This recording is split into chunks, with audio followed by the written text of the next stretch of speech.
నమస్తే నేను Prem welcome to Khyati connects. Warangal రాజకీయాలంటేనే గుంటూరు మిర్చి కంటే ఘాటుగా ఉంటాయి. అందులోనూ కొండా ఫ్యామిలీ పాలిటిక్స్ అంటే అంతకంటే ఎక్కువనే చెప్పాలి. ఇప్పుడు ఆ మార్క్ పాలిటిక్స్ మరోసారి తెరపైకి వచ్చాయి. ముఖ్యమంత్రి చెప్పిన మాటని ధిక్కరిస్తూ సాక్షాత్తు సీఎంకే సవాల్ విసిరే స్థాయికి పరకాల రాజకీయం చేరుకుంది. 2029లో రెట్టించిన మెజారిటీతో రేవూరి ప్రకాష్ రెడ్డిని గెలిపించండి అని మొన్నటికి మొన్న సీఎం రేవంత్ రెడ్డి స్వయంగా పిలుపునిచ్చారు. 24 గంటల పాటు సైలెంట్గా ఉన్న కొండా ఫ్యామిలీ ఇప్పుడు సోషల్ మీడియాలో సవాల్.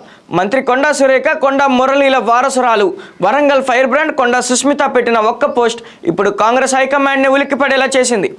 రేవూరికి వ్యతిరేకంగా కొండా సుస్మిత వేసిన ఆ మెగా స్కెచ్ ఏంటి, గీసుగొండలో జరగబోయే ఆ బల ప్రదర్శన వెనుక ఉన్న అసలు ప్లాన్ ఏంటి అనేది ఇప్పుడు చూద్దాం.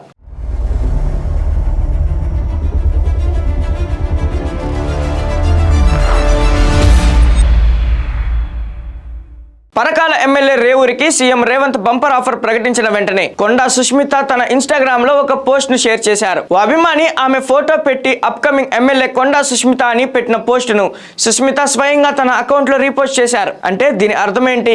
ముఖ్యమంత్రి రేవూరికి టికెట్ కన్ఫర్మ్ చేసిన పరకాల బరిలో దిగేది నేనే అని సుస్మిత పరోక్షంగా కాదు ప్రత్యక్షంగానే సీఎం కు సవాల్ విసిరినట్లయింది. గతంలో ఆస్పిరెంట్ ఎమ్మెల్యే అని పెట్టుకుంటేనే పార్టీలో పెద్ద దుమారం రేగింది. హైకమాండ్ మందలించడంతో వెనక్కి తగ్గారు. కానీ ఇప్పుడు ఏకంగా అప్కమింగ్ ఎమ్మెల్యే అని పోస్ట్ చేయడం ద్వారా కొండా ఫ్యామిలీ రేవూరిపై సై అంటే సై అంటుంది. దీని వెనుక ఒక భారీ పొలిటికల్ మాస్టర్ ప్లాన్ ఉంది. ఇవాళ మంత్రి కొండా సురేఖ పుట్టినరోజు. ఇదే రోజున తమ బలాన్ని నిరూపించుకునే వేదికగా కొండా ఫ్యామిలీ ఎంచుకుంది. పరకాల నియోజకవర్గంలోని గీసుగొండలో ఎన్నడూ లేని విధంగా ఒక మెగా ఈవెంట్ ప్లాన్ చేశారు. చీరల పంపిణీ, కుట్టు మిషన్ల పంపిణీతో పాటు ఏకంగా 10,000 మంది అనుచరులతో ఒక భారీ బైక్ ర్యాలీని ప్లాన్ చేశారు. కొండా మురళి, కొండా సురేఖల నేతృత్వంలో జరిగే ఈ ర్యాలీ అనంతరం ఒక భారీ బహిరంగ సభ ఏర్పాటు చేయబోతున్నారు. సరిగ్గా ఆ వేదికపై నుంచి కొండా సుస్మిత తన పొలిటికల్ కెరీర్, పరకాల సీటుపై ఒక సంచలన ప్రకటన చేయబోతున్నట్లు రాజకీయ వర్గాల్లో హాట్ టాపిక్ గా మారింది. గతంలోనూ కీలక నేతలను, సీఎం ను సైతం టార్గెట్ చేస్తూ మాట్లాడిన ట్రాక్ రికార్డ్ కొండా సుస్మితకు ఉంది. ఇప్పుడు తన క్యాడర్ కు, అభిమానులకు ఒక స్పష్టమైన మెసేజ్ పంపించేందుకే ఈ పోస్ట్ పెట్టారని తెలుస్తోంది.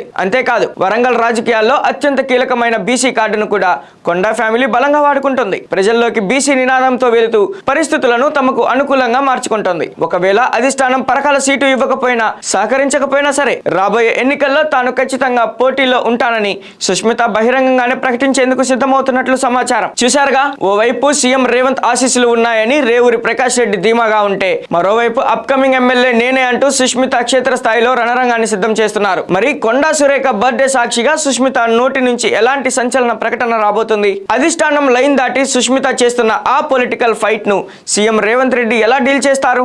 ఒకే పార్టీలో ఉంటూ రెండు వర్గాలుగా చీలిన కాంగ్రెస్ శ్రేణులు ఏ వైపు నిలుస్తాయి? కొండా బల ప్రదర్శనతో ఉమ్మడి వరంగల్ జిల్లా రాజకీయాలు ఇంకెన్ని మలుపులు తిరగబోతున్నాయో వేచి చూడాల్సిందే.